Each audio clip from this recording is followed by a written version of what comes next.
Ice Spiller. I wanted to get into doing a video response on a video I saw on what's his name? Lawn Boy Post 1975. His song is, his little theme song is playing in my head anyway. I wanted to do a video response to 5 video games that make me feel nostalgic. Even though he was tagged in the video, I just felt inspired to do a video, so let me get into that. But I wanted to say, man, it's not easy coming up with 5 video games because there's like tons and tons, especially when you are a retro collector and you like collecting video games just in general. It makes it that much harder.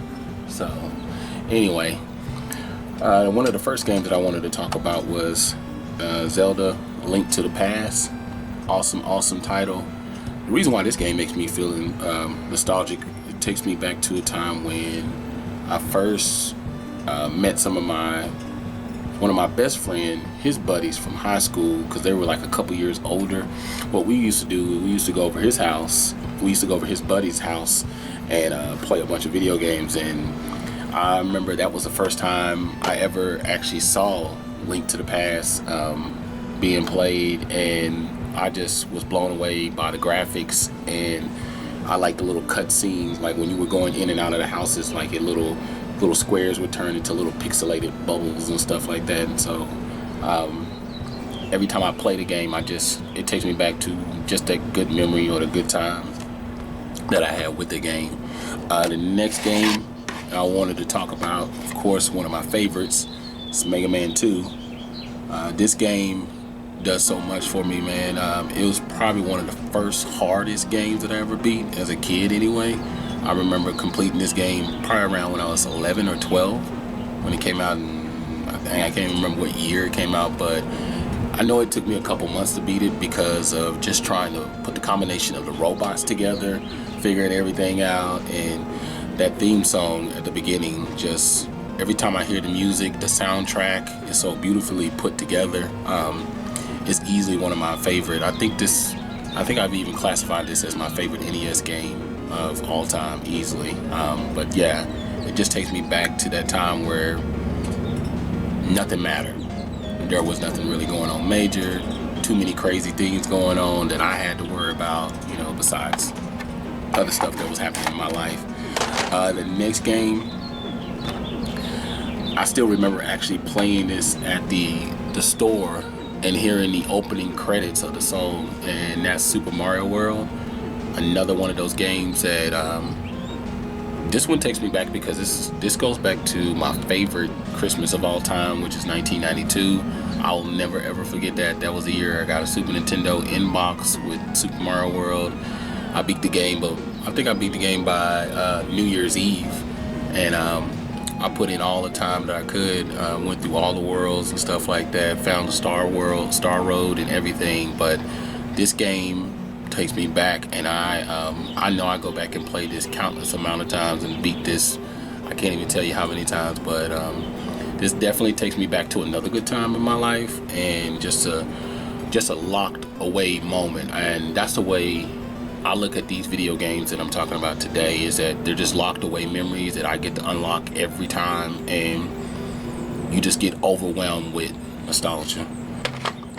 Next game that I wanted to talk about was Sonic 1. And I know a lot of these games sound cliche, so it makes it harder for the list to be talked about, but it's so hard to just come up with just 5, really. But this game is, I remember playing this game at the department store. This was my first time ever really playing a Sega Genesis game, and I instantly fell in love with it. I love Sonic 2 more than 1, but this one, as far as nostalgia goes, it's a little bit deeper. I don't know, man, it was just like everything was on the basic side. This was before the actual spin element came into play. You had to run really fast in order to be able to do things, but in part 2 they incorporated the whole element. But I remember just walking up to the department store, basically the mall, every weekend, going in and playing this game. And I think it was like a 30-minute walk from my house to the place, so it was probably about a few miles or so, something like that. And I just got so much pleasure and joy out of it, and I never owned a Sega Genesis as a kid. I finally got one as an adult, but I remember my cousin having one, and this was like one of the first games that I went crazy with, and so did my boys, some of my buddies, some of my childhood buddies. They had this game as well, and I remember completing this game and just still have so much fun with this game. It's definitely a classic. The last game that I wanted to talk about was Green Dog, the Surfer Beach dude. I love this game because it reminds me of everything that Sega Genesis stood for. Great music, great side-scroller platformer type game, soundtrack, just overall platform fun. I mean, if you look at some of the... It was a very basic game, but it just incorporated everything I love. Like even that old Sega Genesis logo, it just takes me back to just a peaceful place, man. These games, this type of experience, you'll never be able to capture it again.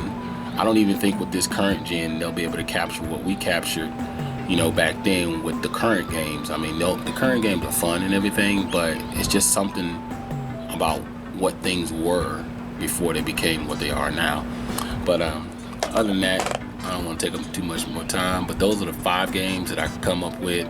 I mean, I had 10, 15 other games that I thought about. Other than that, I'm licensed.